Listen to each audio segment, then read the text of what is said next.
Okay, I did it. I hit the record button. You just hit play on your side. And here we are. This is Jay Brown Yoga Talks podcast. My name is Jay Brown. Hello, whoever you are.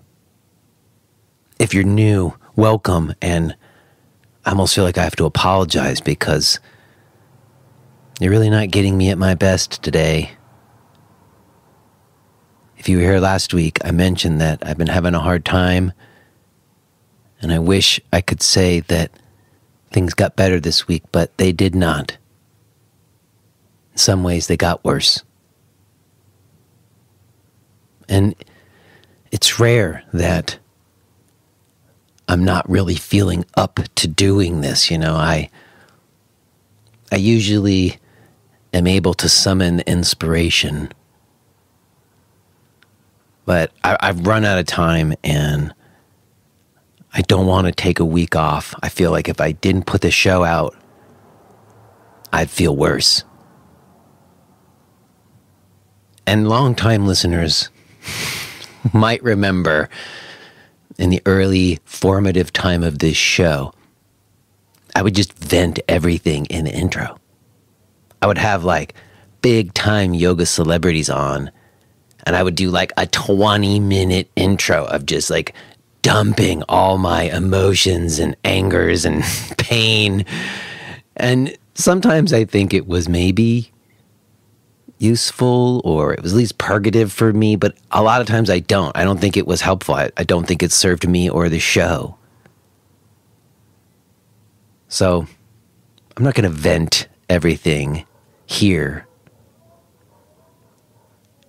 At the same time, I'm not going to try to put on a mask, If I try to fake it, I think those of you who have come to know me over the years, even if you didn't really know, you'd feel it. You'd feel on some level then I was faking it. So I guess if you are one of those longtime listeners, maybe I can say something about what's getting me so down in the outro. I'll say something in the outro. If you're one of those folks who wants to stick around, you can. But I feel like, I don't know, I don't want to pretend that everything's okay when it's not. And I hope that me not being my usual showman self is okay. I gotta trust that. I gotta trust that it's okay. That I don't have to put on a big show for you. That I can just let the conversations speak for themselves, because they really do. And that continues to really be a saving grace for me. These inquiries into yoga, they are what help me meet these challenges and give me a sense of meaning and purpose. And today's conversation with Steve James is no exception.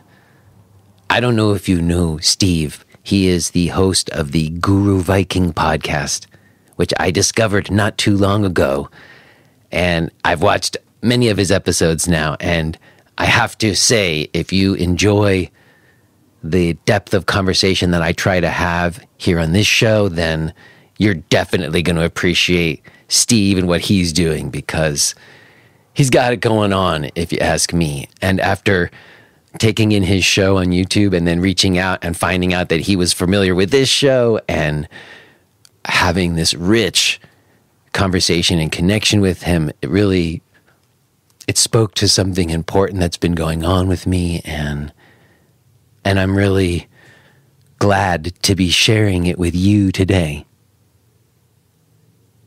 Real quick, before we get to that, I want to thank podcast premium subscribers Carl Spicer and Joanna Katz. Thanks, Joanna. And Carl, I got your email. It's in my inbox. I've been meaning to email you back. I just haven't gotten to it yet. I will. I really appreciated you reaching out. I appreciate both of you and everybody else who's subscribing for supporting me and the show. If you're newer around here and you appreciate what you're getting from the show and you value it, you could embody that some by becoming a podcast premium subscriber. You get access to the full archives and you help me keep it going. If you want to learn more about becoming a podcast premium subscriber or any of my other stuff, my ongoing live practices and discussions that I offer, everything I'm doing can be found at jbrownyoga.com. Okay, y'all. I think that's just going to have to suffice. Like I said, I will touch base with you on the other side, but let's go ahead and get to this conversation that I had with Steve James.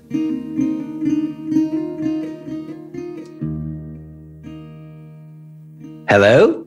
Oh, hi. Hello. Steve. Hi. Should I call you Jay or Jay Brown, or how is it done? Jay. Jay is fine. That's what all my friends call me, and I'd be very happy for you to call me that as well. Okay. Here. That's great. Nice to meet you, Jay. Are we doing video as well as audio? You know, I'm not going to use it. I don't know how you feel about it, if you like to have it on or not. Sometimes I like it better off, but if you like to have it on, I'm fine with it either way. You tell me what you like. Yeah, well, it's nice to see you. All right, well, let's leave it on then. I'm happy to do it. I'm happy to see you too, because I've been watching you, and it's funny. Oh, yeah. I was thinking about that. On some level, I like that. I like to think of podcasting as like old radio for the digital world. And I'm trying to get myself off of YouTube. So I've done both for you. I've listened to some of your episodes just like in headphones, and then also watched some of the videos on YouTube. And I appreciate them both. Like if I didn't get to see the videos, I wouldn't get to see you sitting in your boat like that. And like, that's a cool feeling. Like there's something that does add something. Oh, definitely. But it's been super fun. I mentioned to you, I've been going through your old episodes and enjoying them so much. You're asking like the questions and having the conversations that I'm most interested in hearing. Oh, wow. So it's been really enjoyable. And, you know, I'm sure you've had this experience too, where, especially after you've been doing it for some years, like the key to keeping it like vibrant is the spark of inspiration. Like there's some reason in me why I want to talk to somebody. Sometimes it's because of what they're studying, or sometimes it's like an idea I have about them and I'd like to see if it's a right idea or whatever. And with you, I have a really fun spark of inspiration that you would have no way of knowing. But when I was a young boy, I had a very vivid imagination, and I would often create like fantasy worlds for myself. And I created like a fantasy alter ego that I would often like take on. And that fantasy alter ego from my childhood, his name was Steve. And I was a very like kind of hyper, even like I am now, sometimes like very outgoing boy. And Steve was more calm and more poised. And Steve, he thought about what he was going to say before he said it more than me. And especially with this show, like I often try to like call my inner Steve up. And so I've been watching you, and all the things I'm sort of most insecure about in myself, you do really well. Like you pull yourself out of your interviews a lot. You're not always referencing yourself. So anyways, it's super fun for me to talk to you. There's something slightly surreal about it. But I really appreciate you giving me your time today. It's really fun for me. Thank you for doing this.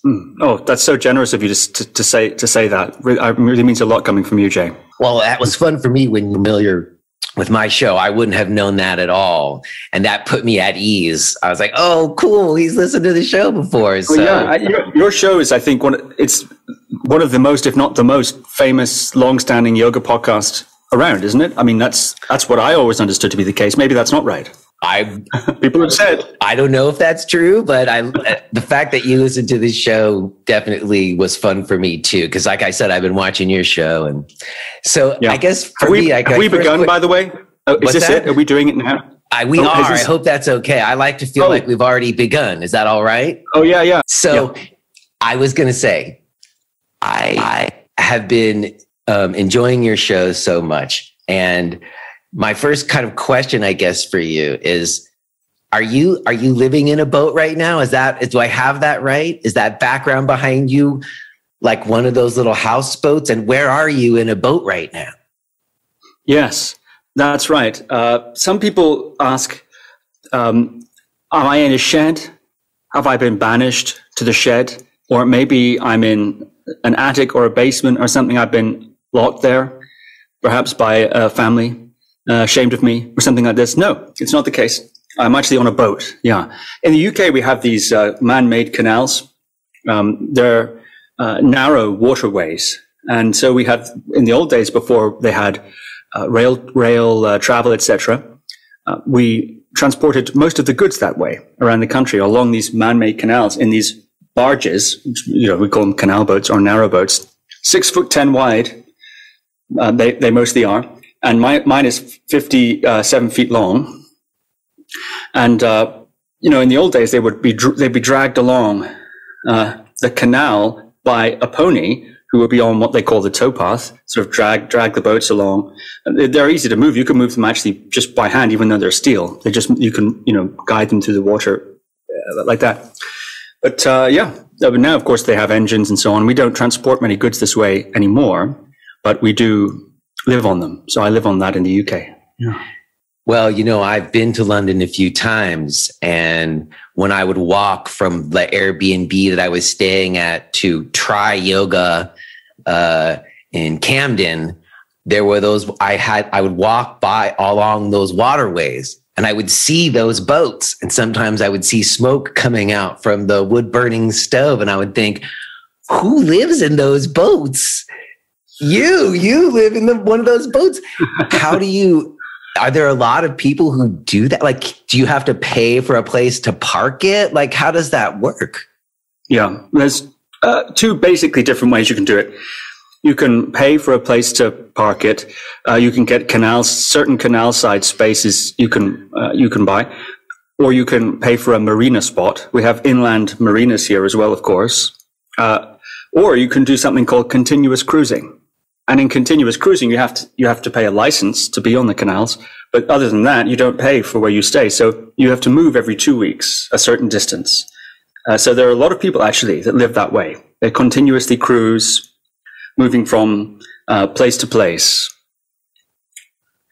And you can do that for free, or do you still have to pay some amount to have that license, I guess, right? Yeah, you have to pay for the license. It's not a lot, but you have to pay for the license, which, goes towards the upkeep of the canal, I think, and the organization that regulates things and so on. But it's pretty free. It's one of the last ways to live a more, if you want, itinerant lifestyle here in the UK. I mean, that's amazing. Again, I can't even think of many opportunities that human beings still have on the planet to live, particularly in like an urban setting, without having to pay the exorbitant rents that it costs normally to live in those places. Wow. So are you alone on that boat? Do you have a partner or? Yeah. This is a solo. It's my sort of bachelor pad, you could say. Solo bachelor pad. But, I think you have something similar in the US with the RV community. Yes. The van life. That's a new thing. Yeah. I have a couple of friends with vans. Yeah. But of course, this boat is much larger than an RV or a van. And it's basically an apartment in a straight line.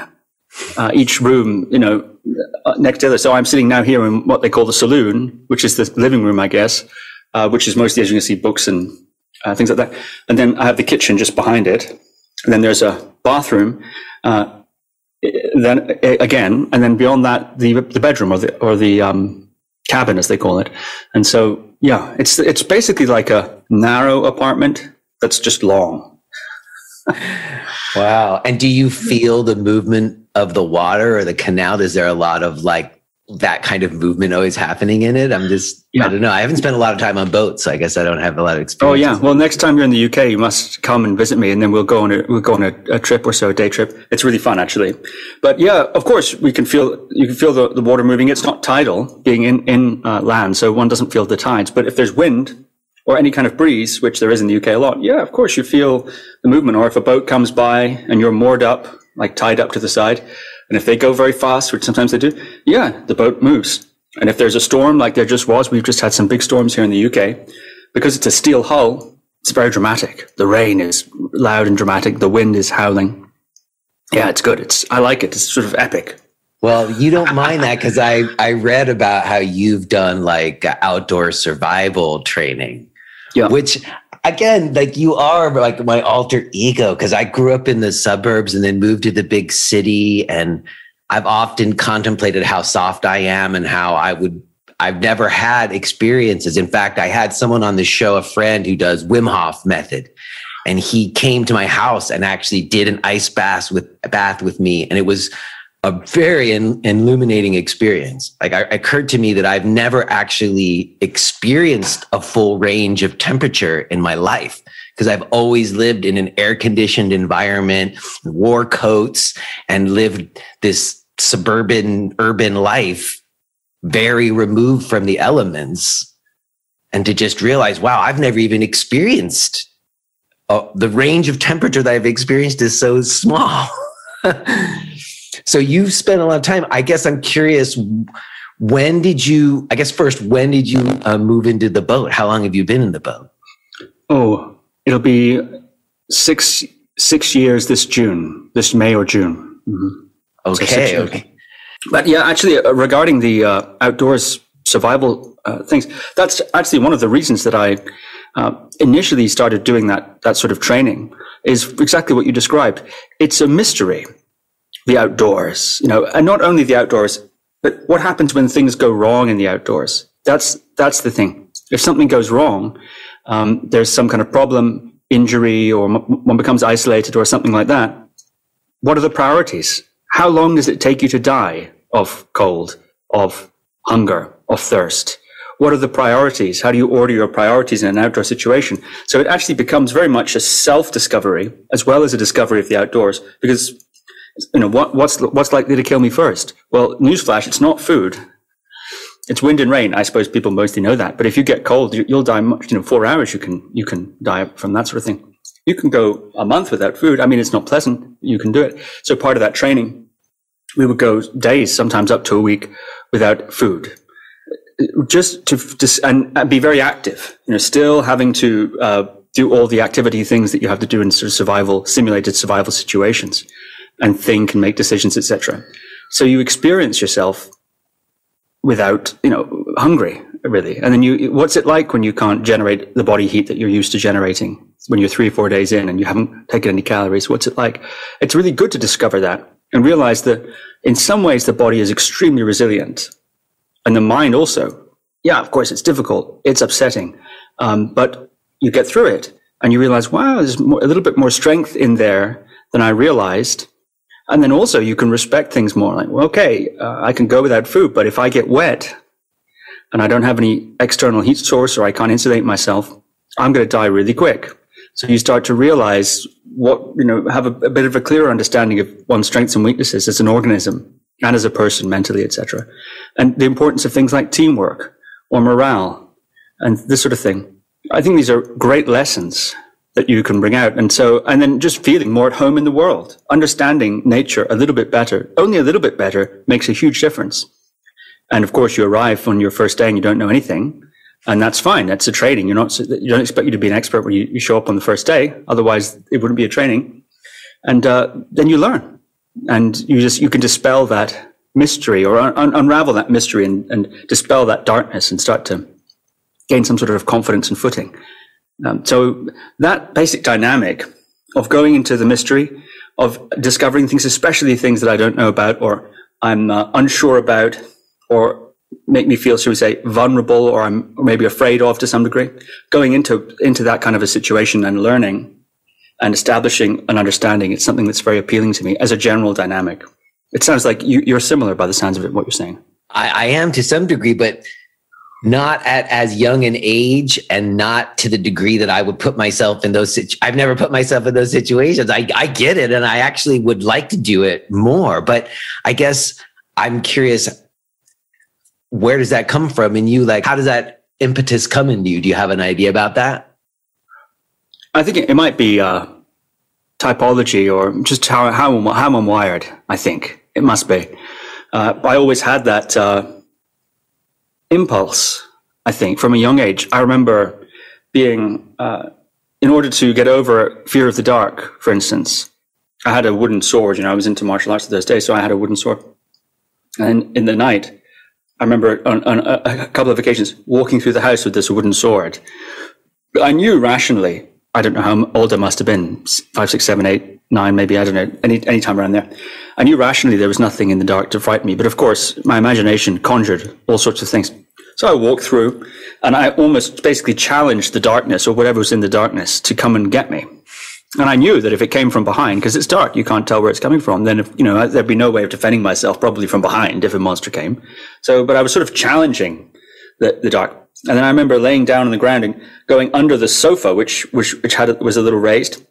So I made myself extremely vulnerable, if you like, by then being even not easily able to maneuver. And I went under then, and I was sort of saying, okay, then, if there's something in the dark, come and get me. Come and get me then. And it was a sort of challenge, going towards the fear, and that sort of says defiance and, facing that dynamic, essentially. I don't know where it came from. Yeah, who knows? Impulses from within. That again, that's from an early age. I have 2 young daughters, and one of them has more of that, and one of them has not so much of that. So it does seem like you do arrive with a certain amount of something already, Definitely. So do you go to college? Like, when do you start to, I guess my question, get into like spiritual studies or traditions, or when does meditation and yoga and those things start to become of interest to you? Well, actually, from around that same time, at a young age, I was raised in a Catholic context, actually, but it's a Catholic context without the doctrinal side. So my mother had this idea of a private faith, the idea of going to the Mass, which is the ritual that the Catholics do each week. They're kind of, I suppose, Catholic puja. So you go there, everyone knows that, of course. But anyway, you go to the Mass, and it's not a celebration in the view that I was given of a kind of, let's all get together and celebrate thinking the same thing and believing the same thing and sharing that kind of view. It was more an opportunity, a ritual opportunity for contemplation and connection with whatever, God, the divine, oneself, quiet, stillness, sort of nebulous options there. And so I was an altar boy also eventually in that context, and for many years, and I enjoyed the ritual of it. As an altar boy, it's a choreographed series of movements, so it's more or less the same each time. You bring the candle over here, you take the cup over there, and so always this ritual.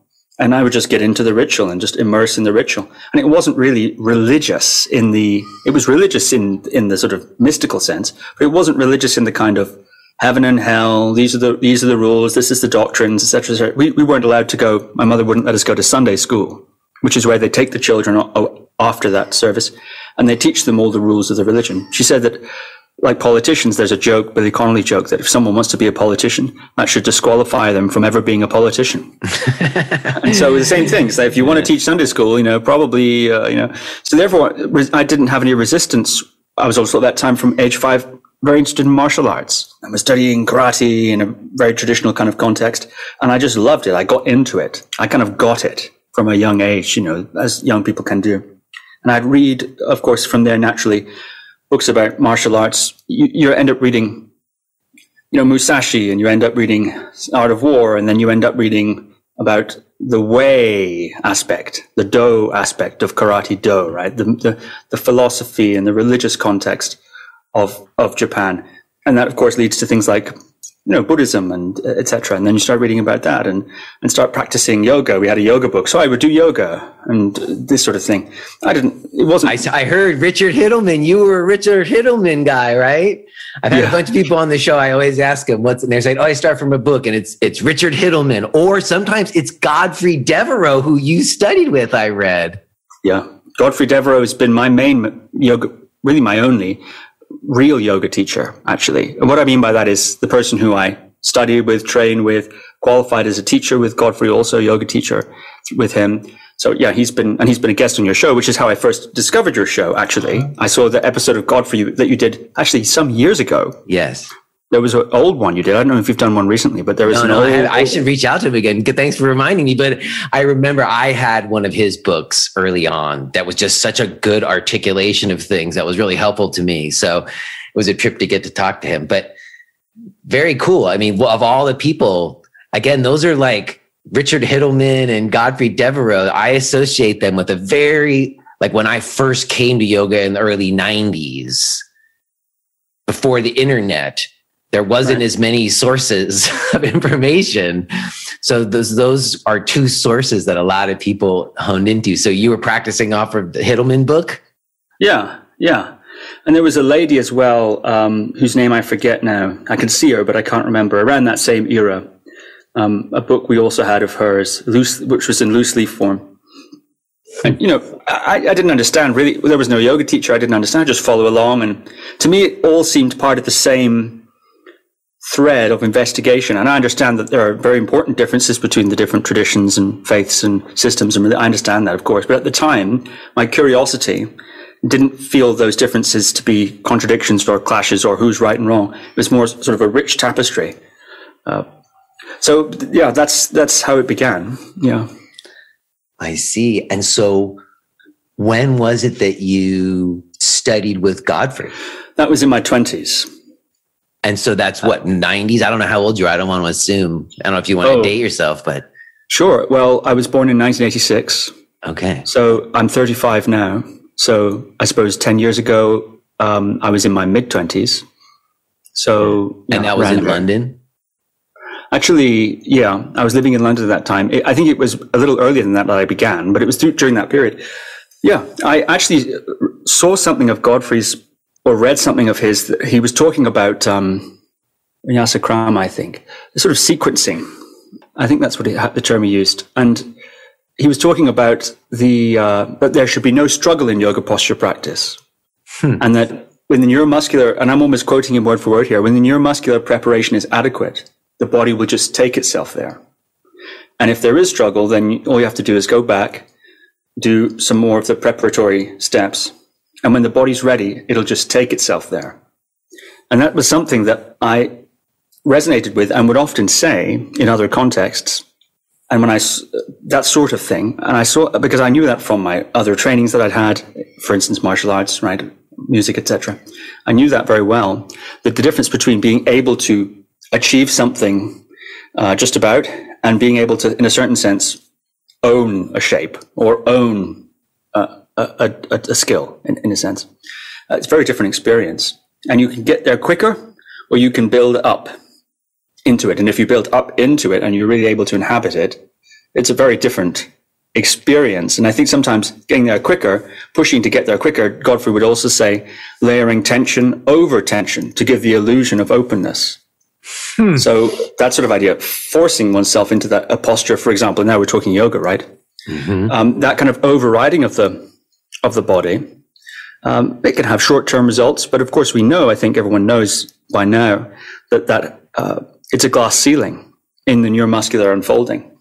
And it doesn't even really, it's not very easy to sustain that. One was always fighting with oneself to keep the ground once stolen, actually.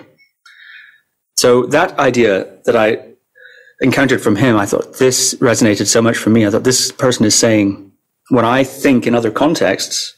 And then, of course, that was the initial hook. And then when I studied with Godfrey more, I learned a great deal because he's pursued that avenue, very, very much. And I learned a lot from Godfrey. Yeah. I think probably saved a lot of time too, because I know that's not the way yoga's at that That's time. what I was just going to say. I was going to say Godfrey saved you so much trouble, honestly, because by establishing those ideas early on, you didn't necessarily have to fall into the same pitfalls that a lot of us fell into and then had to undo. Like if you can. I think I would have just bounced off yoga. I think I would have bounced off it. I wouldn't have been able to. I wouldn't have bought the paradigm of just forcing the body and this sort of desperate attempt to be someone else. This desperate attempt to reject oneself. Pranayama is often taught that way. A kind of the implication. The way Godfrey, this is a bit of a Godfrey fest now, never mind, seems you brought him up. But I'm very grateful to what I learned from him. But he'd often teach about pranayama, starting with this natural breath. And we do a lot with the natural breath. And a lot of pranayama is taught straight away with lengthening the breath, changing the breath. The implication can be, in the context, if one doesn't acquaint oneself with the natural breath, the implication can be, there's something wrong with your breath. As it is. So we're going to change it. We're going to lengthen it. We're going to deepen it. We're going to hold it. We're going to do it to account. Now, all of those things are really cool to do, and they're very fascinating, especially if they're within the context of a sort of, first of all, an intimacy with the breath, a familiarity with the breath. And then you can do things with it. But if that first step is missed, the intimacy with the breath is missed, the natural breath is missed, and one just right away starts to modify, then the implication can be your breath, we're lengthening it because it's too short. We're deepening it because it's too shallow. Even if it's not said, it's implied. And a lot of yoga's taught that way too. Rather than intimacy with the body, feeling the body with sensitivity, honesty, openness. Now, yogis, of course, can tell I'm a little bit playing on the yamas here. Generosity, etc., presence. Rather than starting there and then going off into all sorts of interesting directions as you like, if we don't start there, we start to right away impose shapes on the body. There can be a rejection of the body. Body's not good enough. The body, we have to feel like this. We have to look like that. We have to discipline the body and do these sorts of things. And without, first of all, intimacy with the body or intimacy with the breath, I think it can be at least an implied rejection of the body and a rejection of the breath, which is in line with certain anti-body, anti-life, anti-sex religious philosophy. Wait. You jumped way ahead there. I'd like to go there where you just went. But I want to go back first because you said a lot there that I think is interesting. First of all, I really appreciate what you're saying because I think you're right. And I have all these teachers I interact with, and it's been a conversation that's gone on a lot over the last few years, especially teachers moving to invitational language, teachers moving into somatic movement forms for much of the reasons that you're stating, because there are yogic traditions that were passed down in ways that are kind of like, I heard your Lauren Roche, your first ever episode. You guys talked about this kind of like almost a dominant paradigm in terms of how things are experienced. And I agree that there's something else that happens when you establish an intimacy with yourself and a sort of a place of nurturing compassion from within before you start exploring whatever else you're exploring. And during the exploration and throughout the exploration, never leaving that behind. I completely agree. What I would say though is, I did start out in, Ashtanga Vinyasa, Power Vinyasa, New York yoga scene. And I studied Iyengar method, and I was absolutely doing that thing that you said earlier of like layering tension upon tension and pretending it was open, me opening. And ultimately the way that I was able to, bring myself more into my body actually in the way that we're discussing is regulating breath. Like kind of, I needed to do something and I was overdoing everything. So in a way, to your point, overdoing breathing was better than overdoing pushing my body in poses, at least initially. And it gained facility with my breath. And I've ultimately come to what you've said. Like, I don't think you need to be regulating your breath necessarily.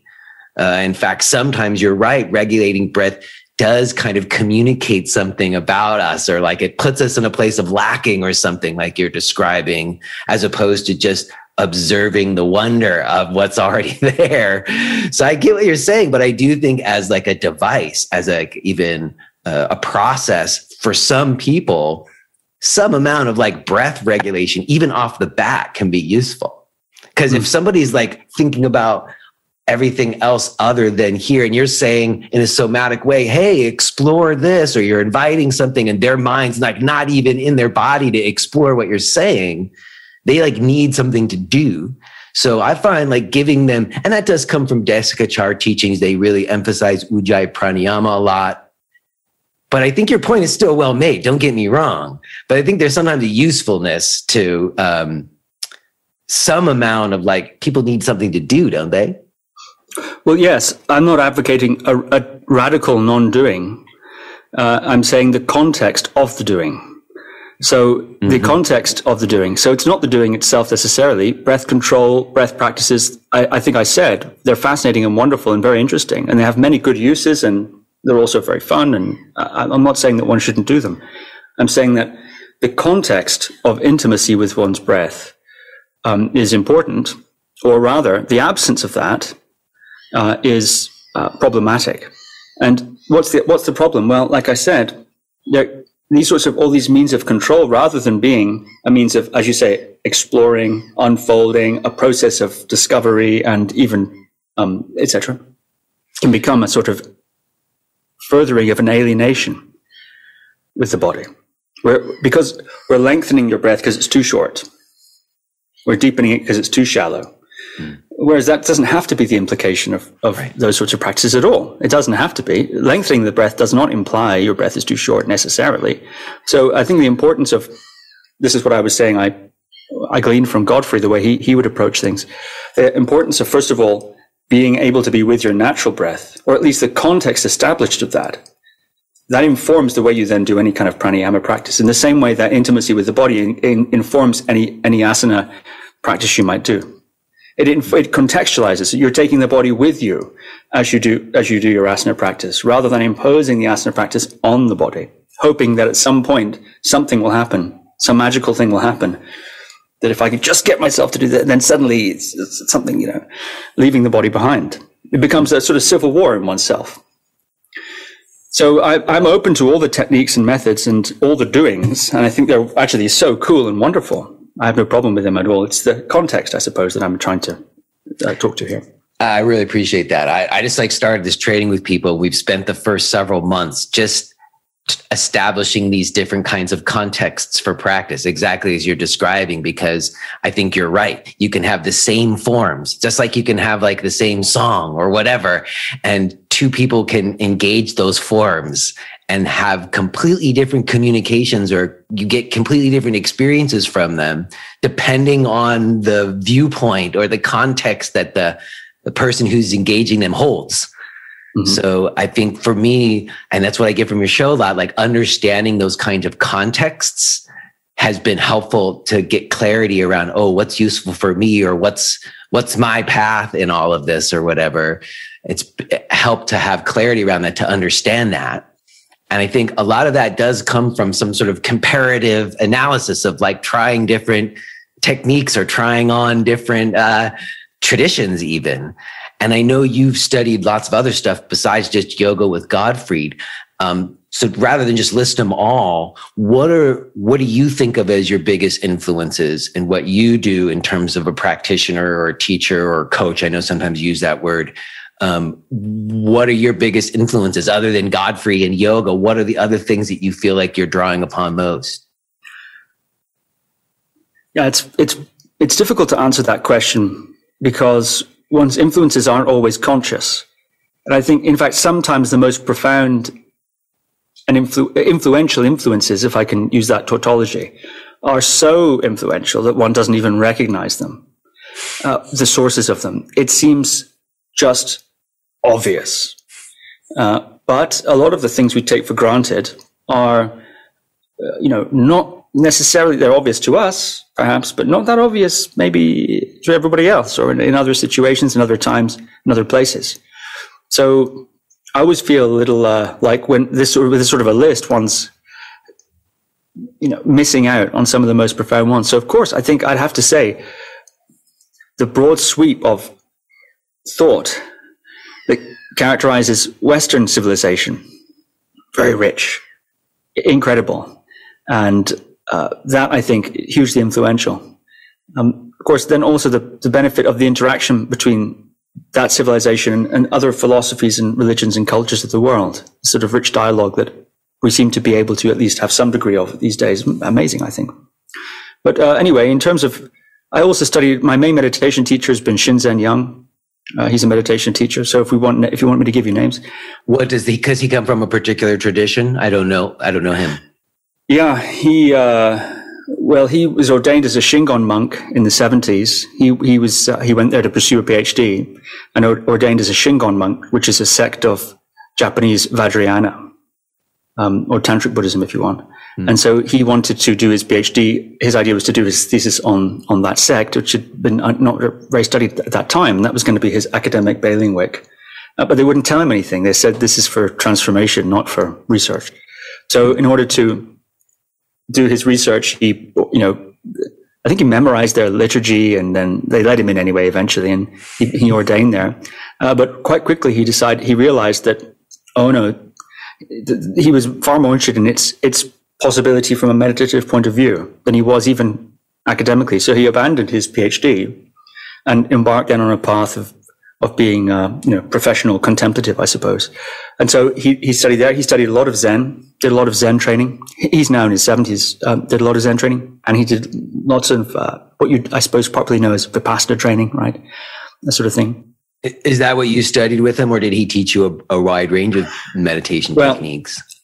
The great thing about Shinzen is he has this idea of attempting to create a sort of taxonomy of these practices, a kind of way of categorizing them and understanding them without diluting them. So one of the things he says is that he considers it a great achievement if one of his students could go into any meditation retreat in the world and do the practice that they're doing, not secretly do another practice, and understand how to operate in that practice on the terms that are being put forth in that retreat. So that's I think one of his great contributions is this attempt to systematize these practices and these traditions and boil them down to key concepts, core skills being developed, etc. So I think that's something that's very amazing about him. And then he's also extremely interested in then scientific dialogue. So he works at University of Arizona now. He co-runs the SEMA lab with Dr. Jay Sanguinetti at University of Arizona, and they're working on ultrasound neuromodulation. Basically zapping the brain with ultrasound, zapping things like the PCC, which people like Dr. Judd Brewer, Brown have suggested something to do with the self, right? The sense of self and so on. So basically looking at what can we learn about the brain? What can we learn about the brain and the mind as it interacts with contemplative techniques through neuroscience? So he's also rather on the cutting edge of that. These days, that's, I think, his main passion, actually. He still teaches, of course, but that's his main passion. So I was very lucky to encounter in him somebody who had a broad openness to all the traditions, and not an attempt to say, this is the real way. All those other traditions, they do it wrong, or they're not as good. We have the real way. They lack step 3. We have steps 1 to 10, and they have steps 1 to 10, but they forget step 3s, so we have the secret thing, and this sort of way that some people can teach. He doesn't do that. His motto is whatever works. Whatever works. So one can really acquaint oneself with a broad variety of practices, and more importantly, maybe an ability to enter into different practice contexts on the terms of that practice context. I learned many other things. He also emphasized long sitting for long periods of time, multiple hours and so on, which I think is something else that's been very influential to me. So, things like that. My own influences, that's another one. I could go on and on and on about my martial arts teachers. It's interesting to me because it's another very cool thing that you've done that I think is almost, I don't know, it's such a rare thing in kind of the digital world of YouTube necessarily, but you have videos of you just sitting for an hour or sitting for 2 hours. You just put the camera on and sit there. And I'm very intrigued by that, because you also have like a movement koan method that you created, which I saw little bits of, which to me seems much more like somatic movement kind of practices. I'm curious to hear you speak about it some. But when I think of those different things, when I think of like a somatic movement thing, and then I think of like long sitting, those don't necessarily go together in my mind. Like long sitting sometimes for me associates with kind of what you pointed to earlier, that there's some place that higher consciousness, or often like if you take it all the way, it's ending the cycle of rebirth or escaping the cycle of rebirth, as opposed to, entering in on like a more tantric path or something. So first, let's talk about your movement method that you developed, and then we'll go back to the meditation. So tell me about this movement koan method. Why did you develop it, and how would you describe it for people, I guess? Well, it's described as a combination or a blend of joint nourishing movements and body-based mindfulness. That's, if you get the DVD, that's what it'll say on the back. So I think that's not bad. That's not a bad description. It sounds good. Yeah, joint nourishing in particular. It seems to me that's very carefully chosen. Yeah. Well, yeah. And of course, so that's the movement part, the joint nourishing, etc. Yeah. And also a lot of cross body patterning, one arm going in one direction, the other arm going in the other direction, this sort of thing, like tapping your head and rubbing your tummy at the same time, that sort of idea. So there's a lot of that sort of neuroplasticity work there. But also the koan part, of course, a koan is as a Japanese word used in the Zen context. This isn't quite right, but it's sort of a training device. They sometimes say Zen riddle. Okay. It's not really a Zen riddle, but that's one way of thinking about it. So you get a phrase like, what's the sound of one hand clapping? Or does a dog have Buddha nature? Your Roshi or your Zen teacher might give that to you, and you work on it and you try to manifest and demonstrate some sort of answer to that. It's not rational exactly, but maybe it's like a Zen rationale, maybe.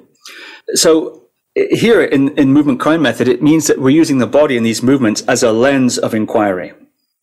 So, for instance, principles like minimum necessary muscular activation. We might try to do movement with minimum necessary muscular activation. Minimum possible muscular activation, you'd be totally laying on the ground, totally relaxed, right? Shavasana style. But so there's a certain degree of tension and activation necessary to perform whatever the movement is, or the posture. So we'll experiment with that and we'll explore that. And there are specific movements and postures that are designed around experimenting with that. So you have to question the layers of tension. Do I need this layer of tension? Do I need this layer of tension? And maybe you do, and maybe you don't. And one of the things that you discover in a process like that is that the tension that we're using is not only for what it appears to be for, which is the posture, the movement. There are other uses tension can serve. For example, if one starts to relax certain layers, one might find that the muscular fatigue spikes, the feeling of muscular fatigue spikes as one starts to relax certain layers of tension. And well, because one of the uses we have for tension, not only to stand there, it's also to, in a certain sense, brace against feeling as a kind of anesthesia. Like, if you're going to get, it's an injection at the hospital, so, a lot of times you tense your body, right? And so when you start to relax those layers of tension, you're going to feel more, for example. But of course, using muscular tension to paper over or anesthetize the product of muscular tension, which is muscular fatigue, it works short term, but it's sort of putting fuel in the fire in a way. Right? It comes back. I'm turning 50 this year, young man. So I know you can only do it for so long. It comes back on you for sure. Yeah. And even in the short term, it's going to wear you out quicker because you're using muscular tension to try and anesthetize what you can feel because of the muscular tension. So it's sort of like snowballing. It's an arms race, basically. And it's also paradoxical, just to throw one thing in, is that you're doing practices because you want to feel better. And so sometimes you relax and you reveal how much pain is already there. Like it brings out stuff initially. And then I think that can deter people, but you kind of have to go through that process. I think what do they say? You have to feel it to heal it is the old saying, right? Yeah. That's right. And I think attempting to feel better, we're all trying to do that. The reason someone would engage in a cathartic or self-punishing practice in which one feels bad for most of it is because there's an assumption or a feeling that later on it'll pay off. So we have that temporal dimension of motivation. What feels good now and what feels good tomorrow? What's going to feel good next week, or what's going to feel good when I retire? Maybe it affects how I spend now. And so all of us have that different understanding of delayed gratification and, this sort of thing. So I think all that comes in, and it's because we can't see the future. Those are the sorts of areas that make us susceptible to, we can be misled by things we hear, things we're told, people who can assure us that by doing this thing, it'll work out well in the end. So, and maybe they're right, maybe they're wrong. My point is, it's difficult to tell. So anyway, with movement core method, a lot of these things, we present them as inquiry.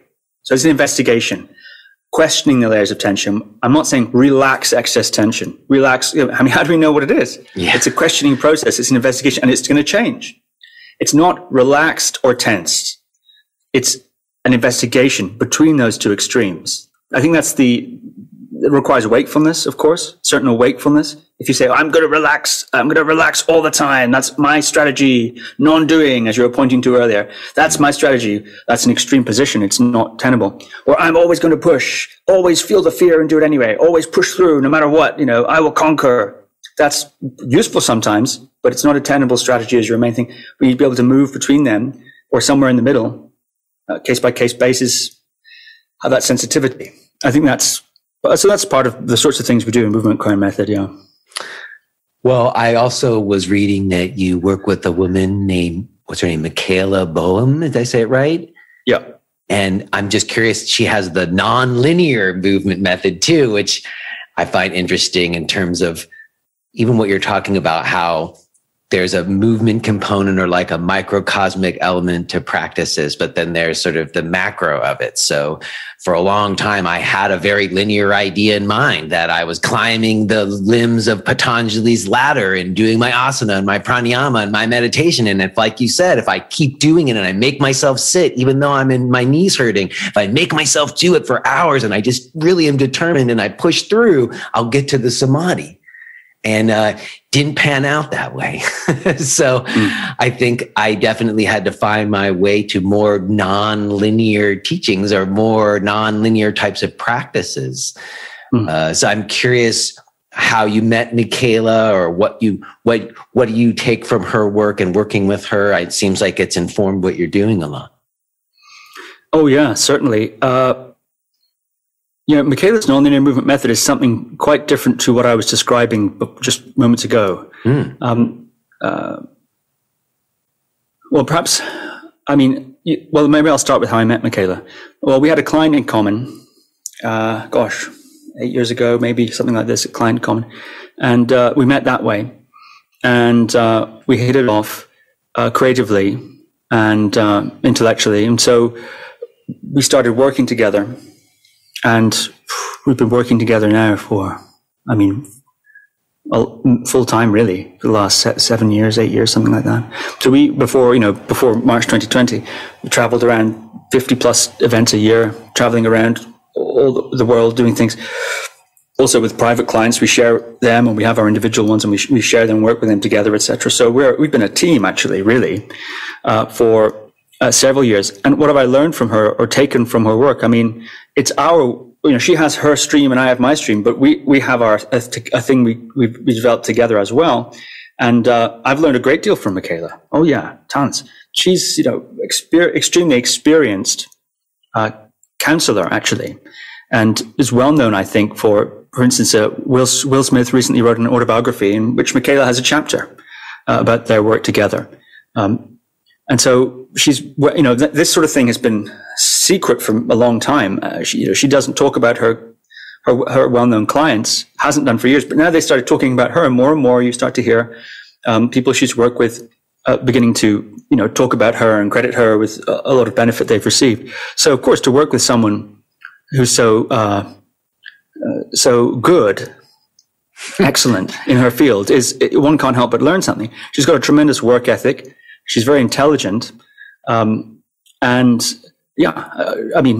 I can go on much more, but what haven't I learned from Michaela would be maybe an easier question to answer. Well, I guess my question is, that's interesting that you say that she sort of, you refer to her as a counselor, and she does what's called the nonlinear movement method, which you said is different from the movement koans you're working with. I'm kind of curious about that.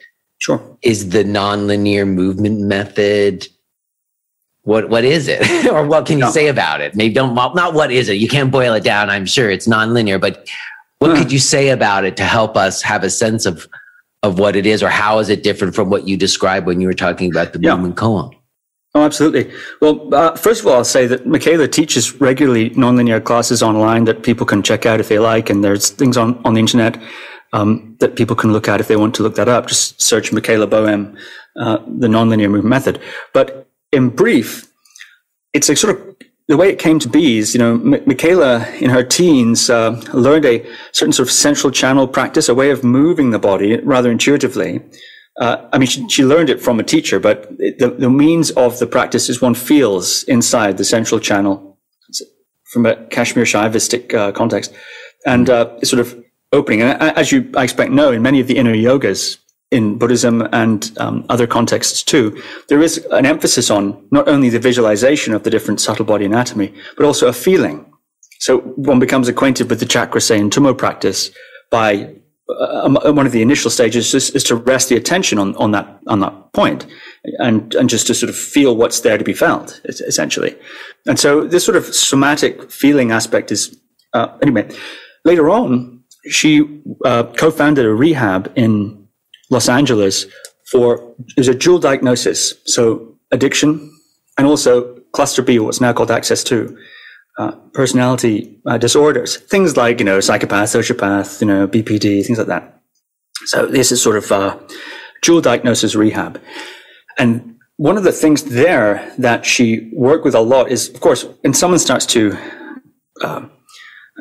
doesn't have access to their usual substances, what's going to happen? Well, what are the reasons people use substances? There are many reasons people use them, but one of the reasons is because it's painful to be in their body. It's painful to be them because there have been traumas and there have been difficulties.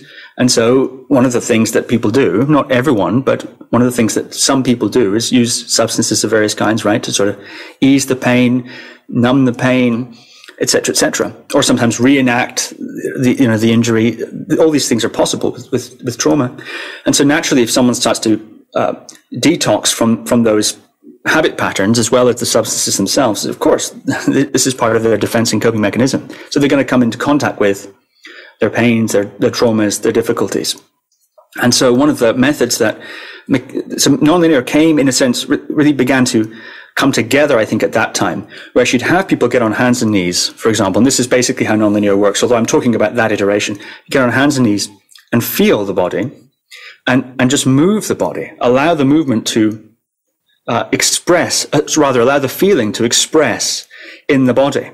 So it's basically inviting people, I'm sorry to interrupt you, but it's basically like interpretive movement, dance kind of thing? Well, that's exactly what it isn't, actually. So I was about to say, it's not that one expresses to the outside what one's feeling. So, it's not that you feel anger and then you make an angry face and you shake your fists to embody or enact the anger, or one feels fear, so you curl up into a ball to enact the fear in a kind of theatrical way.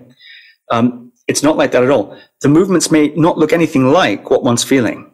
And in fact, it's, at a certain point, you don't know what you're feeling. Actually, sometimes you don't know what you're feeling. What is this emotion? I can't tell. It's a mixture of emotions, or it's some sort of emotion that I can't quite tell what it is. But anyway, so you're just allowing basically the feeling to animate the body. So this is the basic premise from there. And then, of course, over the years, and that was, 20 years ago that I think that was being developed in that way, as I tell the story. Over the years from that place, Michaela's developed it further. So it's used a lot for trauma release, but it's also used just to connect to the body, because there's sort of moving what you're feeling practice, which is one of the modalities of nonlinear. There's several. Is great, of course, to get in touch with the body, et cetera, and there's release modalities more directed towards trauma, releasing trauma, or just tension and stress, etc. There's modalities to do with connecting to the bodily pleasure. So ways to connect to the subtle pleasure in the body and begin to move that. People use that a lot to come back to their bodies, to reawaken their erotic feeling or sensual feeling, etc., which many people through stress, trauma, life can sometimes feel a little blocked in that regard. Et cetera. But all of it grounded very much in her clinical practice over the last 25 years, 30,000 plus client hours, etc. So it's very grounded in that, used in that, if you want, forged in those kind of clinical situations. Now, of course, we offer teacher trainings on that. We have over 100 practitioners of that, people using it in all kind of situations, from refugee camps in Switzerland. We have a teacher there who works with people there, Syrian refugees. We have people working in sort of old people's home. We have one lady who does it in old people's home with old ladies in sitting in chairs. And, in yoga, a lot of yoga teachers use it actually as an adjunct to their yoga or part of a yoga class. So it's really, that's what I was saying. A lot of teachers have been drawing upon other modalities for want of what it sounds like you're saying. That, and I appreciate that. When I said interpretive movement, I didn't mean it in the way that I hear it when you responded, is that it is about, it's about the feeling or coming into feeling, like the movement almost doesn't matter, is what I hear you say. Right. The movement doesn't have to. The movement doesn't have to have any thematic resemblance to the feeling. Right. You're not trying to show what you're feeling with the movements. You're just letting how you being in your body and just some amount of movement to trying to feel, that not trying to show something. That's what I hear you say. That's exactly right. That's exactly right. Yeah. And it might show it, you might think, gosh, that person looks angry, and they might be, but it maybe not. So that's not the point of it. Yeah. Well, I guess my question about that is then, how much structure is there in those kinds of practices that are nonlinear or whatever, or they're koans? So how much are you giving people in terms of move this body part or focus here, and how much is it just their own exploration? Like Eric Schiffman would just put music on and called it freedom style yoga and just said, do whatever you want, and or do whatever you feel. Or I know other teachers who, like somatic movers, who will offer up, points of inquiry, like you're describing koans, where it's like, oh, explore all the different places your knee could be over your ankle, and then you can explore that. So I'm kind of curious, in terms of nonlinear movement or movement koans, how much structure is there and how much is it sort of open? Yeah. Well, of course, movement koan method and nonlinear movement method are really rather different. Okay. I think they have certain maybe themes in common. This idea of inquiry over imposition, rather than imposing, using the method to impose something, using the method to facilitate inquiry. I think that perhaps that philosophical root is the same, and for obvious reasons. That's the case. But how much structure is there? Well, let's take nonlinear, for example. Movement koan method, the structure, you stand, we take on certain postures, this arm this way and this arm this way at the same time, like you said, right? That's a structure, but it's framed as an investigation, as opposed to attain this movement pattern because that's somehow going to lead you somewhere. You will, of course, we're going to attain the movement pattern, we're going to learn how to learn and all that sort of thing. But what's so special about really one arm forward, one arm back? Nothing. What's so special about Trikonasana? Nothing really. Arms maybe up, a lot of things down, whatever. Yeah, right. Well, maybe a lot of things are actually special about those things. But what's even more special, you could say, or what's special in a broader way is the journey of that. Or what's happening within you while you're doing it, or what experience that's giving you, and how that might inform you in some way. Yes, so the faculty of sensitivity that one develops in feeling is portable. One's feelings are transient and in some ways influenced by what you had for breakfast, how much sleep you had. You can learn things from your feelings, but the more important aspect of cultivation is the sensitivity, because that will equip you to feel whatever else you feel afterwards, going into the future. So I think that's something what I'm saying. The inquiry is fundamentally a training in the faculty of, well, a lot of things, but one of them is sensitivity, the ability to feel, essentially, or to perceive. And in nonlinear, there is structure in the sense that one needs a container. In a class situation, certainly, one needs a container for a lot of reasons. The method, if you want, is an exploration, but the container contextualizes that exploration. So, for example, the class starts and finishes at a certain time and on time. You are on a yoga mat. I mean, this isn't a class, right? Class scenario. You can do it on your rug, I guess, but you're on your yoga mat. You have an area basically that you're on. You start on hands and knees, for example. There are cues given, moving what you're feeling, etc. Now, you're not told what to feel. You're not told how to move, for example, but you are pointed towards your feeling and invited to, move, etc. Music is played. That's chosen by the person who's running the class, for example. So this sort of a structure allows the person to go into their investigation, into their process. Containment, essentially, allows for that relaxation because people know what's happening. They know what, if you want, the rules are, if you like. They know that it's starting and ending at the same time. They don't have to keep an eye on that. They know their area. They're given a certain set of instructions to work with. So in that sense, the nonlinear part is the fact that the movements aren't prescribed. Whereas something like yoga or even something like movement kind method, certain movements are prescribed. The prescribed movement is more linear, therefore. It doesn't make it worse. It's not better to be nonlinear. It's just a different way. And if it's contextualized as an exploration, then it's basically performing the same function. It's just that they're nonlinear. The movements are not prescribed. It allows the body to unwind and do all other sorts of things related to, trauma release, etc., which are perhaps rather technical. Linear movement's not so good for that. So it has pros and cons. There are differences between linear and nonlinear. But as modes of inquiry, I'd see them as just two different tools as opposed to, which one's the best. Yeah, I get it. It seems like they both would be cultivating this sensitivity and embodiment. And then there's just sort of like layers of like improvisatoriness, like as someone who did like improvised movement, postmodern movement stuff in my past. And I was always intrigued, in certain rehearsal situations, you could get to a certain place improvisatorily while how you were moving. And then we always were like, how do we get that on stage in front of an audience? And like, you couldn't really do it because there's a whole new dynamics would come into play. But there was certain levels you could give yourself signposts or little bits of choreography to go off of and then improvisatory sections. But then there was those pure improvisatory moments where you're completely released and something comes in from somewhere else that you could never have planned. And that was sort of the goal, to kind of reach those more improvisatory places where there's a receptivity and something coming in from somewhere that felt very magical.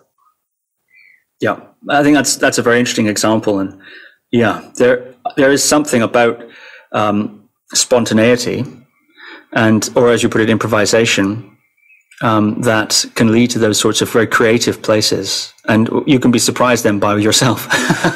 Wow, I said that. I did that. By the universe, that's by smart. life. Yeah. I guess I'm curious now to kind of almost go back to where I paused on you sitting for long periods of time. I'm curious, when you're doing those long sits on YouTube, what's going on in you while you're doing it? Are you using mantras? Are you using certain techniques?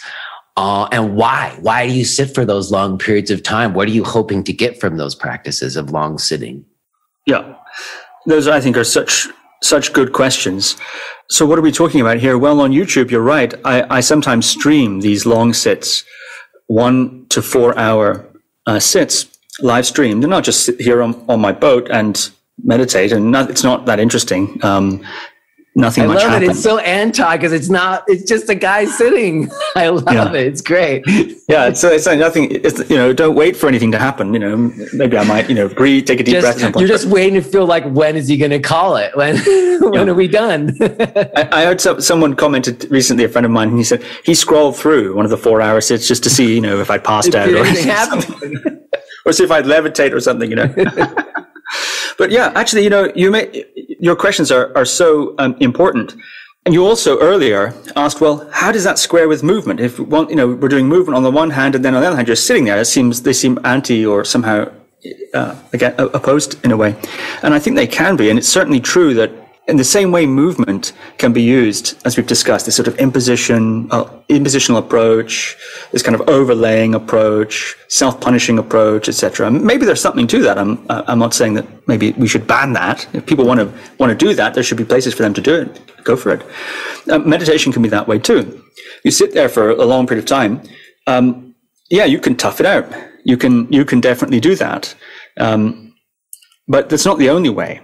It's the same thing with like yourself being a yoga. Yoga teachers like yourself, yoga practitioners like yourself can do marvelous things with the body that make, somebody like me, looking at some of the amazing advanced yoga postures that I've seen Godfrey do, for example, or that no doubt you can do. You look at that and you think, wow, it's amazing. How do you get there? Well, it's the same. So if you want to sit for a long period of time, you can tough it out. Or you just grow into it. When I'm sitting for 4 hours, it's not painful. Sometimes there's a bit of discomfort in the thighs or in the buttocks, just the same way when one sits on a long-haul flight. But there's no stress on the joints. Mostly, when one acquires a meditation posture, the main barrier to that, other than injury, is tension. Tension in the hips, tension in the body, habitual tension. And so if one sits regularly and within one's comfort zone, gradually over time, the body kind of acclimatizes to it and the body just opens up gradually. You can try to accelerate that process, but that's basically what I did. Just sit there regularly, have a regular meditation practice. Don't go into discomfort. Don't stress the joints. Gradually, the body acclimatizes to the position. And also in the process of meditation, one tends to shed layers of physical, emotional, and psychological tension also. That's a typical process. Now, of course, is it possible to add mental, psychological, and emotional stress to oneself through the practice of meditation? Yes, absolutely it is.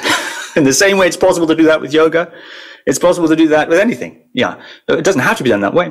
So the body just opens. As I mentioned, long sitting was something that one of my main meditation teachers, Shinzen Young, emphasized. This idea, it's done, I think, quite frequently in Zen and in other traditions as well, of just sort of sitting for, however long. I think 4 hours is a sort of classic block that people do. It sounds absurd, but it's not. One just gets into it. I think about long distance runners, running as they do for all long distances, etc., jogging for all that. There's a certain amount of just conditioning and fitness that one gets from doing that. And, you can run a marathon. If I try to go up right now and run a marathon, I'm not going to get very far. Similarly, if one tries to sit for a long period of time without experience, without the body having acclimatized to it, you're not going to get very far. But just as people can learn to run marathons, it's a similar thing. So what am I doing? Well, it depends. There's a range of meditation techniques that one can apply. Any meditation technique could be slotted into that. One that I often use is just feeling and relaxing. Feeling and relaxing.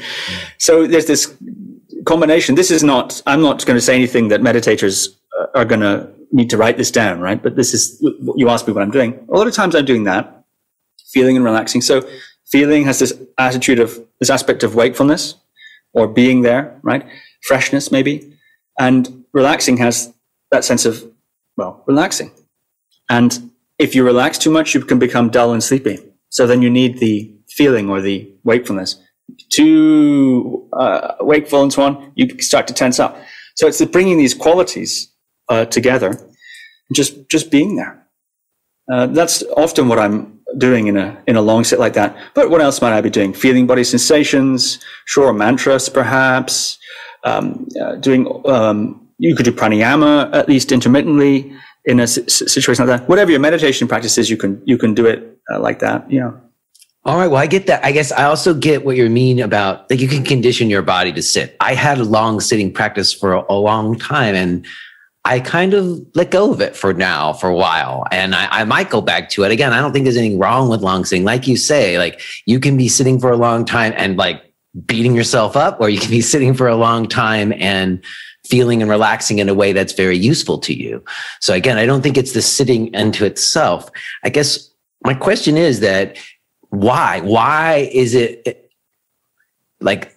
is sitting so important. Like I've been having all these people on the show, even talking about Hatha Yoga Pradipika and how a lot of times they teach in yoga that the reason you do asana is so that you could be able to sit. And that the seated posture in and of itself is specific. Like you need to be able to sit in order to experience samadhi. That's some people's view. Then I had other people on from, other Buddhist traditions who are like, no, the Buddha said you can do it standing, walking, sleeping, laying down, or you could do it anyway, So I guess I'm curious about that, especially because earlier you were talking about not imposing breath, not even telling people to regulate their breath, because that would impose upon them the idea that there's something wrong with their breath.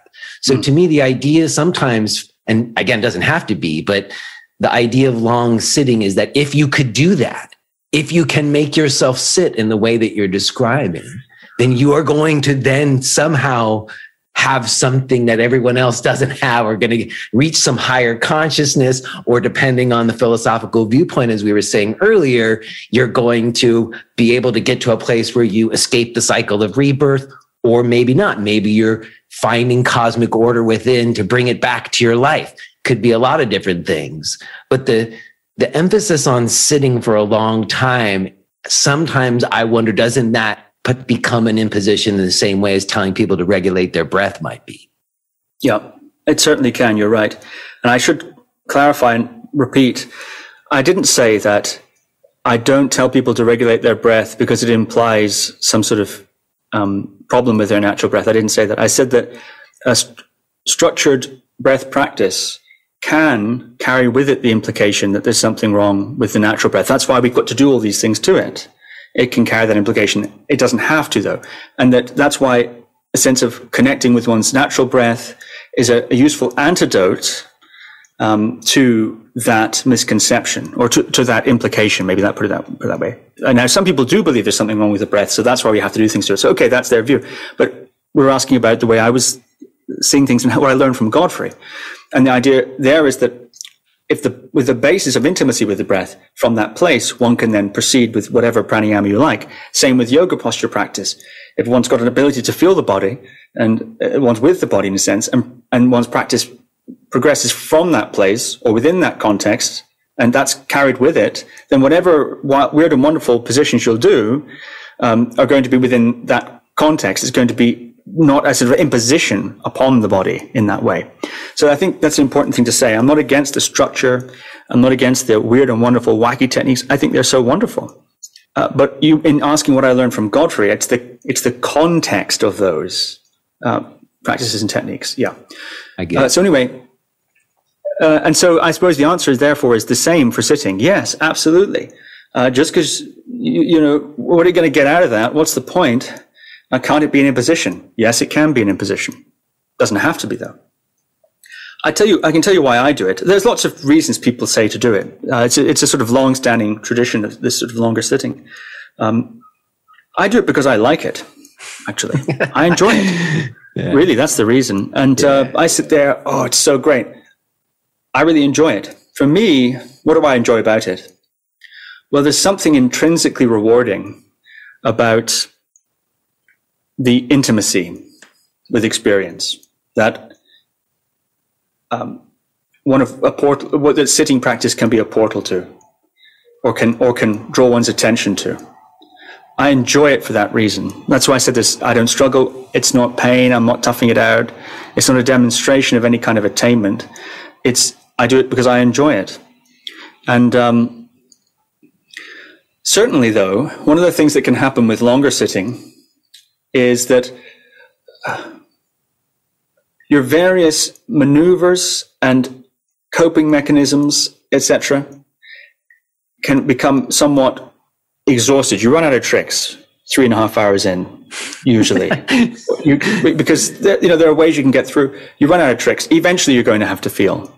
Generally, now not necessarily. Okay, there are definitely ways to check out for that period of time, but it gives you a lot of time to.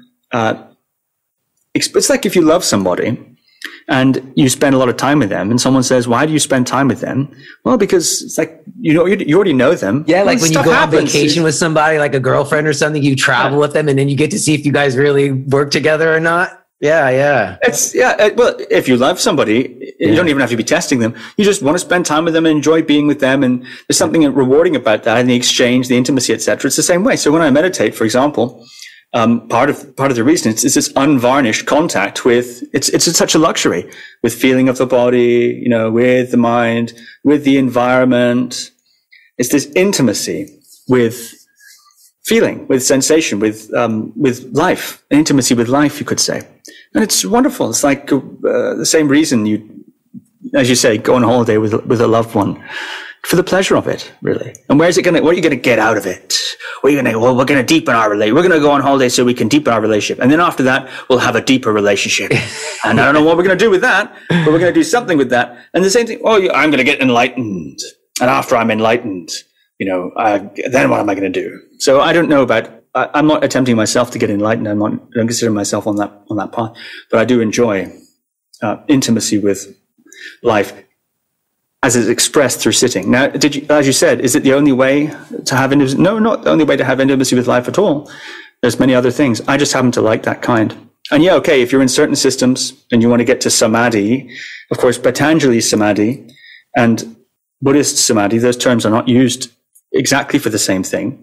But nonetheless, yes, maybe certain techniques you do need to sit in a certain posture to regulate the subtle flows, to reach this certain state of transcendence or absorption. I mean, they might be right about that. But so, yeah, they could be right about that. Well, I appreciate that. I really appreciate what you're saying. I think that if you're sitting for long periods is about intimacy of life or with life, I'm all for that, I guess. And I was thinking back, you know, one of the things I always do when I get ready to talk to someone who has a podcast of their own is I like to go back and listen to their first episode, because a lot of times it's the rawest, like you get to feel like something about that person in their show that you don't get necessarily later on. And your first, like most first episodes are kind of dodgy. Even mine's dodgy. You know, you're trying to find your way. Yours is heavy hitter. You had Lauren Roche. I've been exchanging emails with Lauren for months now. He says he wants to come on. I haven't been able to nail him down yet, but in that conversation, you know, you really hit on like some big topics. You talked about how meditation can potentially be harmful to people or can also be beneficial to people. And he talked in that talk also about like kind of the difference between like a guru disciple dynamic and this more, I guess you have to say tantric, where you're discovering an inner place of knowing, or there's an inner guidance that's coming. And I hear you in all these talks that you're having with people from different traditions, from renunciate traditions, from householder traditions.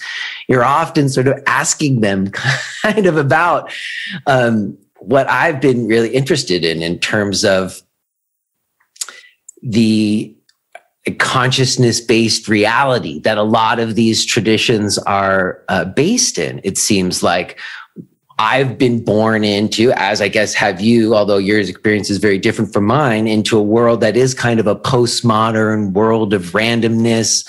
I'm born into a Western culture of like reductionist scientific kind of overlays on everything.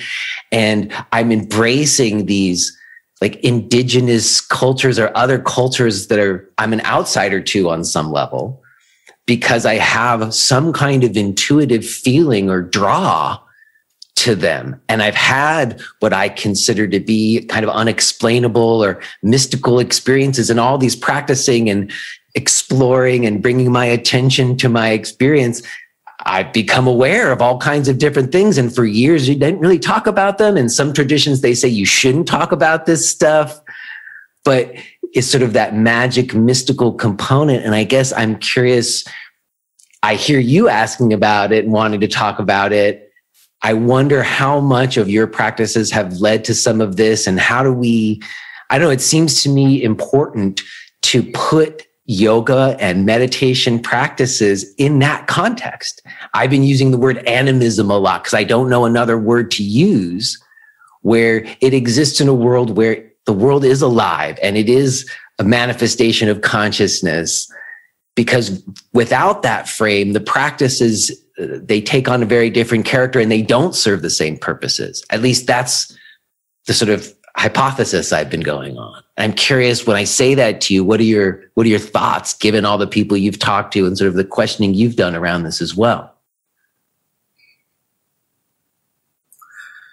Yeah. What are my thoughts about that? Gosh, you've raised so many interesting points. I know there was a lot jumbled in there, wasn't there? Yeah, that's I good. don't always know how to Great. talk about it even, because I guess it has to do with, like, all right, I'll ask you straight out. Do you believe in the idea of a soul? Do you believe in spirit and guidance from other beings like your ancestors? Can you talk to your ancestors? Is that something that you feel to be true? Or is that just superstition and religion? Right. Yeah. Okay. So that's really interesting. To that specific question, I would say, I don't know. There's a lot of things I don't know. And you're right that the cultural contexts, we're all embedded in cultural contexts. Of course, that's an obvious thing, I think. And our conditioning in that sense is informed not only by, school system, our parents, friends, people we meet along the way, significant mentors we have can be very, very influential, books we read, etc. So we're very influenced, I think. I'm thinking at a young age, right? That sets up these kind of assumptions about how the world works. We talked about that earlier, about influences. One's influences are, as likely to be John Locke as they are to be Shinzen Young. But do you know it? Do you know it? Thomas Jefferson or something, maybe for an American. Do they know it? How much of that is in their blood? Culturally speaking, I mean. And it's very fascinating. As for all this sort of thing, ancestors, speaking to ancestors or channeling spiritual beings, I don't know. I know people claim to do that. And some people on my podcast, they talk about that. They have that experience. They report that experience. I can't do any of that. I can't do any of those things listed. I don't channel myself, spirit guides or ancestors, ancestral messages, etc. For example. But that doesn't mean that I don't reject it out of hand.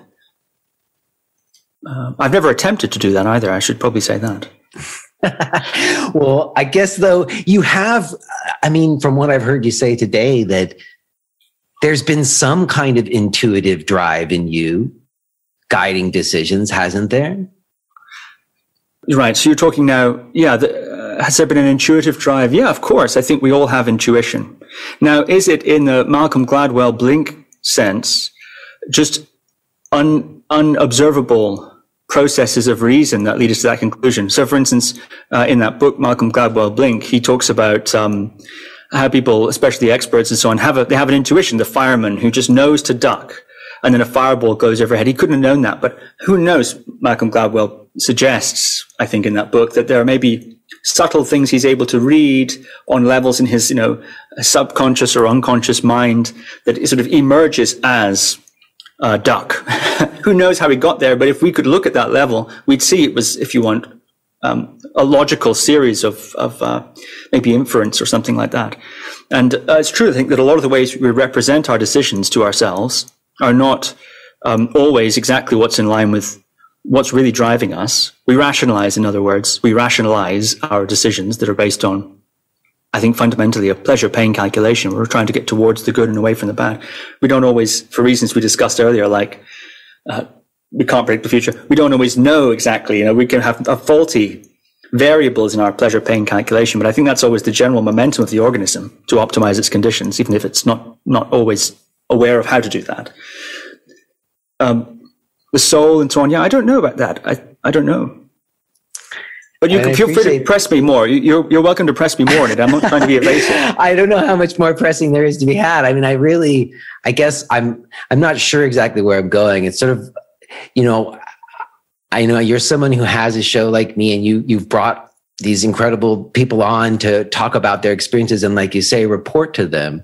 And even just now when you were describing Malcolm Gladwell, that is sort of like let me explain to you how that happened, that intuitive moment.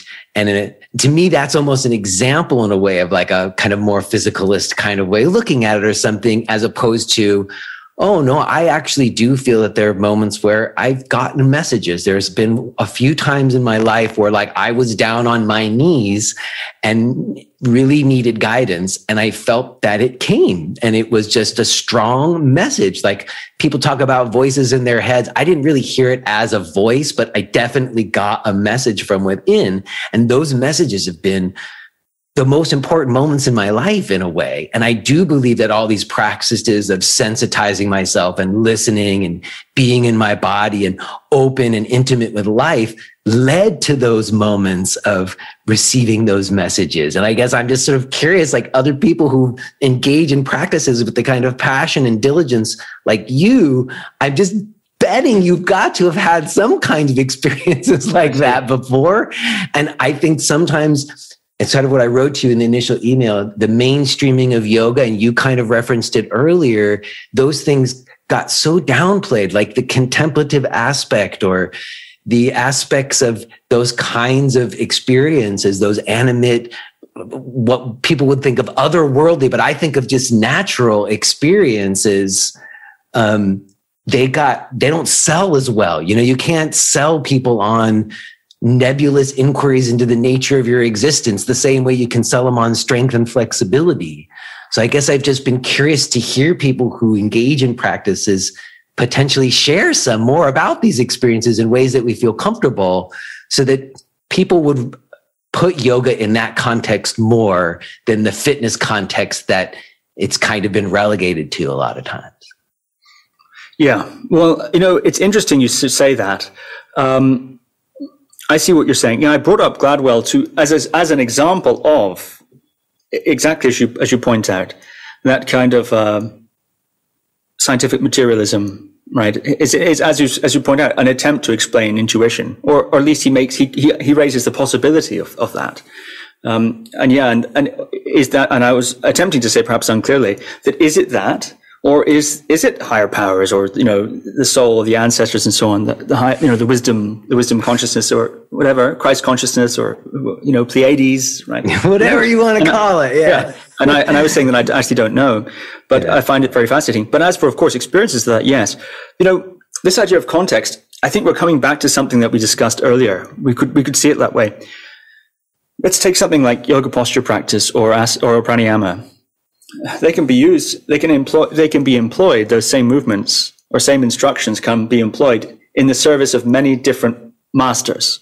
They can be used, as we pointed out, very broadly speaking, as a kind of imposition. They can be used as an inquiry. I mean, there's more options than that, just to give something to think about. And yeah, people can use their meditation practices. You asked me what I'm doing, why do I meditate? And I said, well, I like it. I'm not really trying to get enlightened or anything like that. I do it because I like it. And then I said a bit more about what I like about it. But someone else maybe is sitting next to me, let's say, sitting with me for whatever, half an hour or something like this. And what are they getting out of it? Well, maybe they're trying to sharpen their concentration so that they can be more, cutting edge in their professional life. Or maybe someone is trying to relieve stress so they can, lower their blood pressure or be a nicer person to live with. Or maybe someone is attempting to pursue enlightenment, pursue a goal of enlightenment is conceived of in, say, a Buddhist tradition or something like that. And there are many different enlightenments, I think. Yeah, what enlightenment means could be a lot of different things, huh? Yeah, but whatever they might be, someone's going for one of those somewhere in the world, probably at this moment with their practice. So practices can be used in all those different ways. And sure, practices, as you're describing, can be used or can be in the service of, is maybe another way of saying it, connection with this intuitive realm that you're talking about, this intuitive that you're so fascinated by, the mystical, the intuitive, the mystery, messages. Where's that coming from?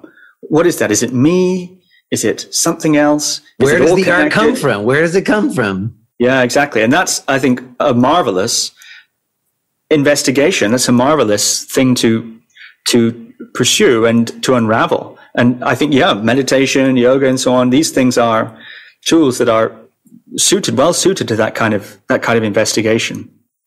And I think, most of us, I think, have had experiences of profundity of some sort. Messages or strong intuitive feelings or profound sense of connection in nature, for example, or with a loved one, or experience of transcendence of one's limited identity, temporary, or some people, claim a sort of permanent, don't they, transcendence from their limited identity. We have that. I think most people have that. Now, not everyone will frame that in a, should we say, so-called spiritual context. I think the framing is... But isn't that the frame of it?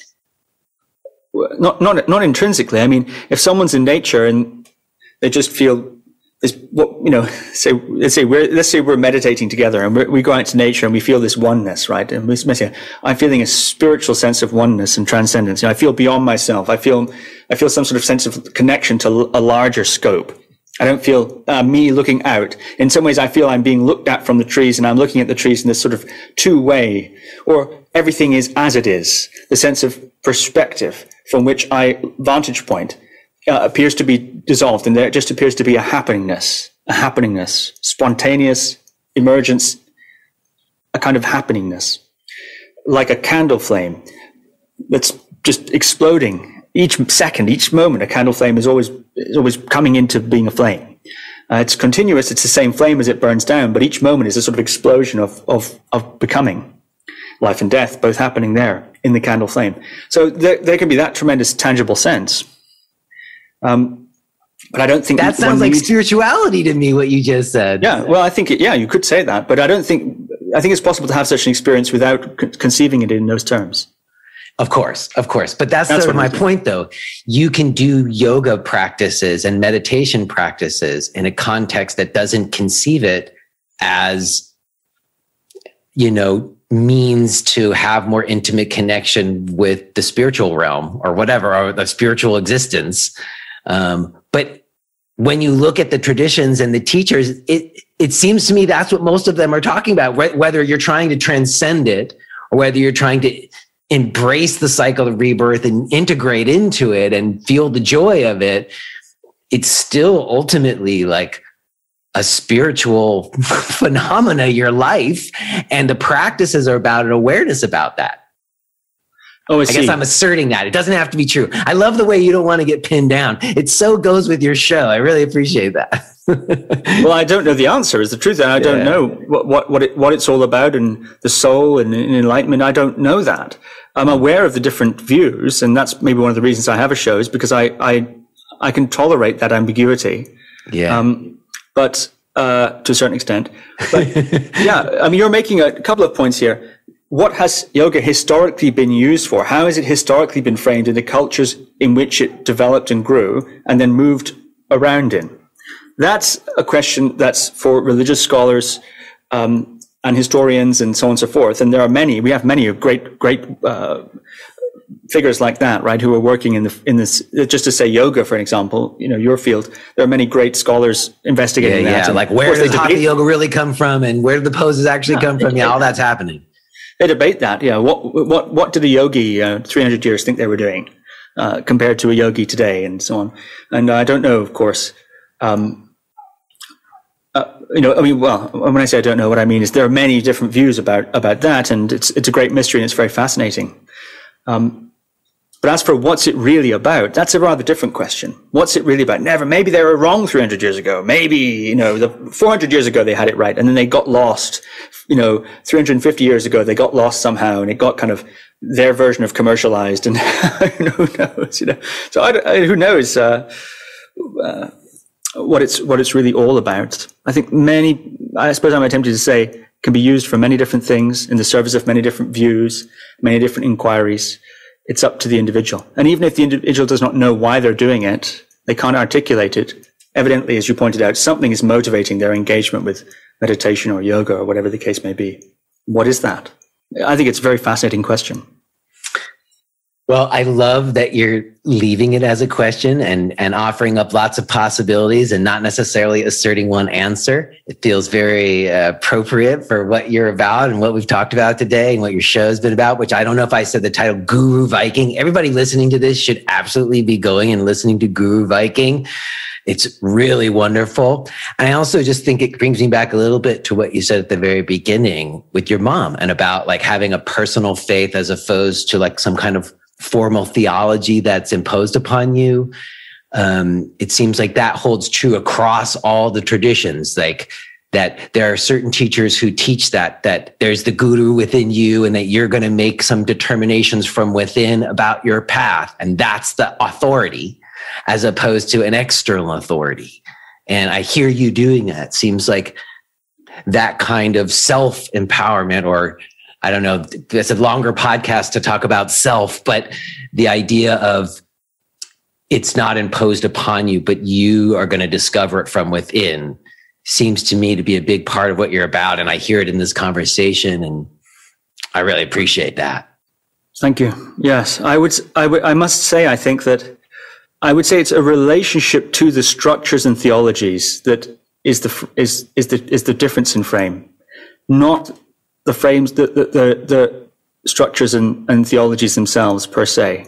So I think what my mother was trying to get at was that one can use the ritual of the Mass or relate to the ritual of the Mass, the puja of the Mass, if you like, as from a contemplative point of view, as opposed to using it as a statement of one's philosophical or religious membership to a group, something like this. So, I think that's what it comes down to, is that, but one still attends the Mass. The structure of the Mass, which you could argue is imposed upon you, or you submit to it, you submit to a training, perhaps in a skill or meditation or yoga, you enter into that training. And it is imposed upon you on a certain level. But one's relationship to that process is, I think, the key frame difference. There can be a habit, I think, of saying, well, what is it, structure or no structure?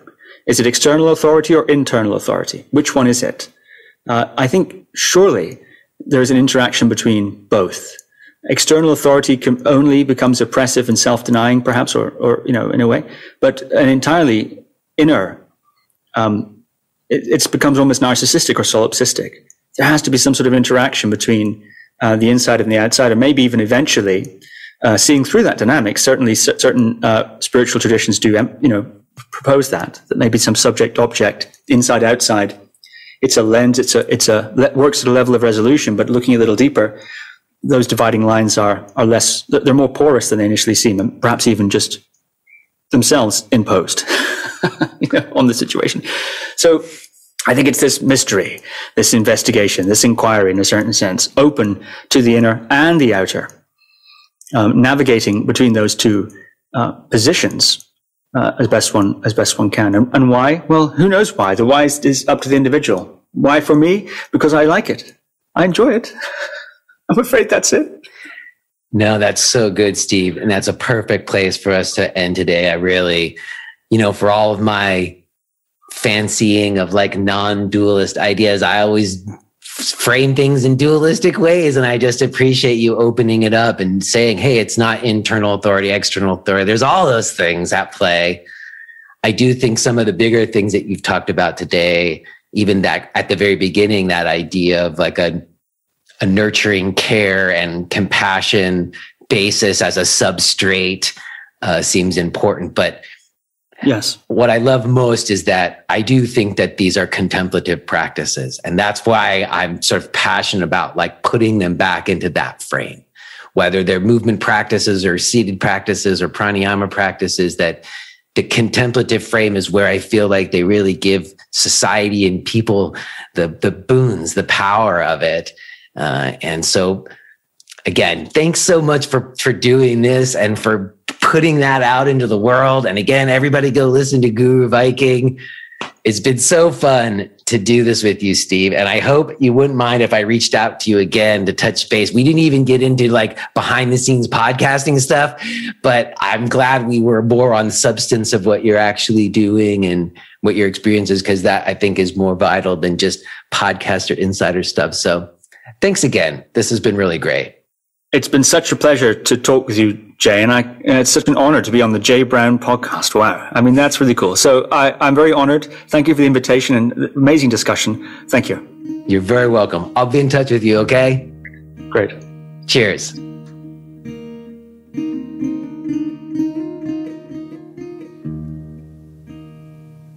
And there you go. I hope you enjoyed that. I sure did.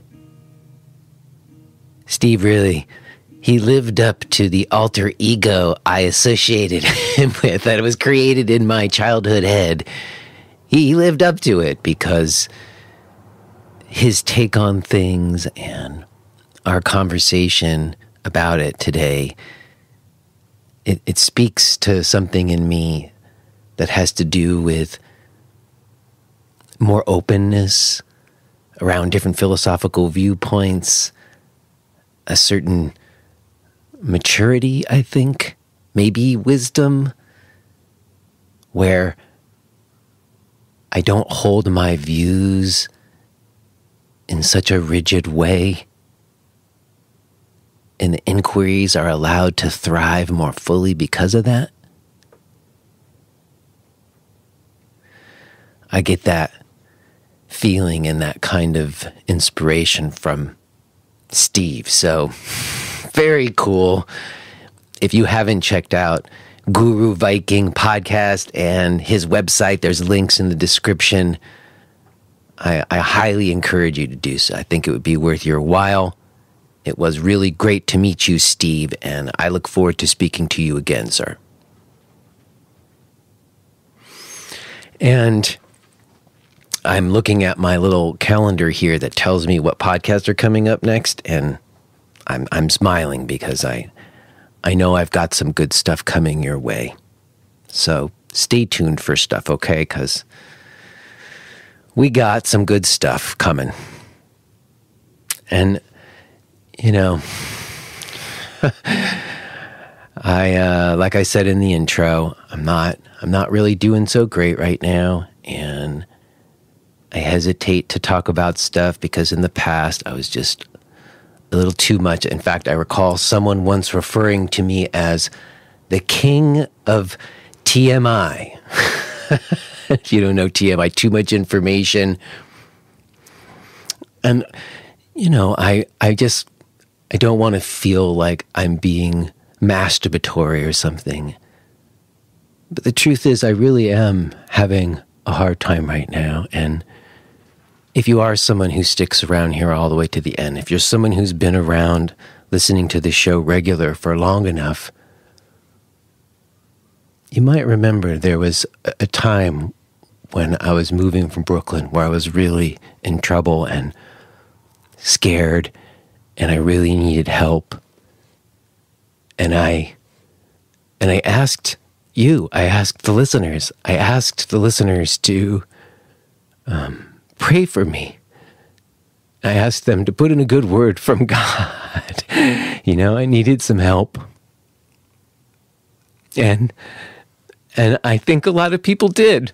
I think a lot of people who were listening, I think they prayed for me. I believe that. And I believe that their prayers mattered. And you know what? Those prayers came true. You know, the universe provided for me at a moment when I really needed it to. And I'm afraid that I've got another ask. You see, my daughter's having trouble. It was only a few months ago that Annabelle was on the show. And she wrote that meditation for us. And that song, we recorded the song that you did. Well, in the last 2 weeks, Annabelle's really shifted, and there's something that she's really dealing with. She's having anxiety attacks, and she's hypersensitive, and it's really scary. It's really scary, and it's torture to see her suffer and to feel helpless to make better. And, you know, we're seeking some help and we're working through it. It's just been a few weeks, but it's so draining and my heart is just breaking. So, listen, if you wouldn't mind, if you could just maybe put in some prayers, if you could maybe send some angels Annabelle's way, because she really needs them right now.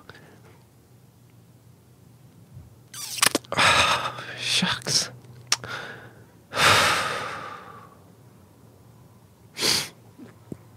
I'm sorry, I don't know if I should even use this. It's the truth. It's what's happening. It's the truth. It's what's happening. And you see, that's what I have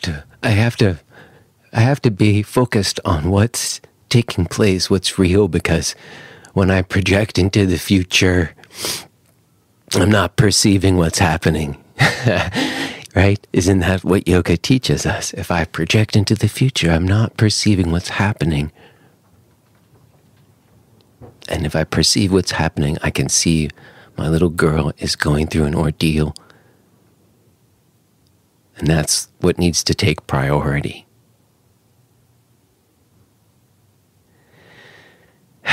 So, I don't know. I know a lot of other parents right now who also have kids who are dealing with mental illness right now. I know I'm not the only one.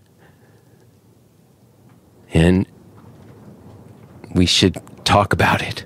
So that's why I'm saying this, okay? I'm saying it because it should be talked about.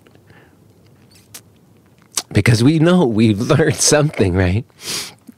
About traumas. We gotta be able to at least admit them, admit the wounds. The wounds have to be acknowledged if we're going to heal them. So, thank you for listening to the show. And for anyone who chooses to offer a prayer, thank you. I believe it helps. And I sincerely hope that you're okay and that your children are okay. And I have faith. See, that's it. I do have faith. I have faith that if I am patient, she can get through this. We can get through this.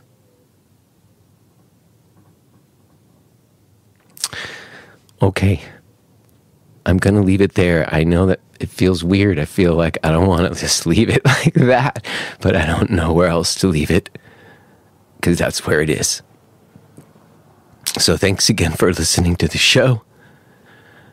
I will try to get my wits about me, and I hope that you're keeping your wits about you. And at the very least, let's be kind, okay? Let's be kind to ourselves. Let's be kind to others, and I'll talk to you again soon. Please take care.